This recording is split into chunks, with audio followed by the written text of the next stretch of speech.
SBL et Artora vous proposent 3 minutes d'évasion et vous emmènent là où dialoguent l'art et le droit. Aujourd'hui, nous parlons de la vente mouvementée des têtes d'animaux en bronze de Pierre Berger, trésor du Palais d'été de Pékin.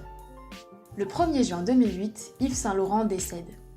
Son conjoint, Pierre Berger, décide de se séparer de l'immense collection d'art rassemblée au fil des années par le couple.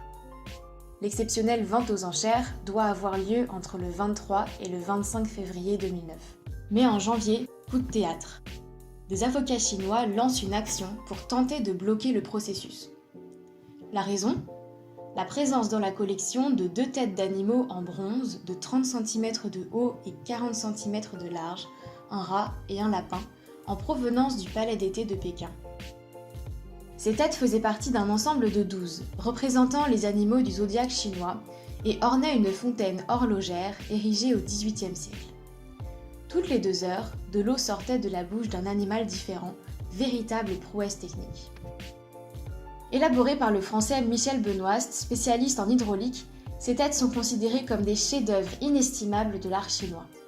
Malheureusement, le palais d'été est mis à sac et incendié par les troupes franco-britanniques en 1860 lors de la Seconde Guerre de l'Opium.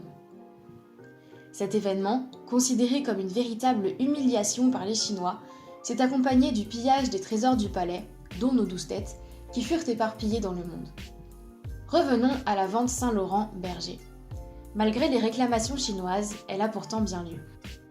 Au cours de celle-ci, les 2 têtes sont acquises pour 14 millions d'euros chacune par un acheteur anonyme, au téléphone, qui ne tardera pas à révéler sa véritable identité.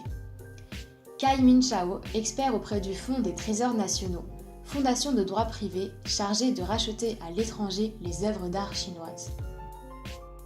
Il annonce que le prix de la vente ne sera pas réglé, la France devant restituer les œuvres à la Chine en accord avec la Convention d'Unidroit de 1995 portant sur les biens culturels volés ou illicitement exportés.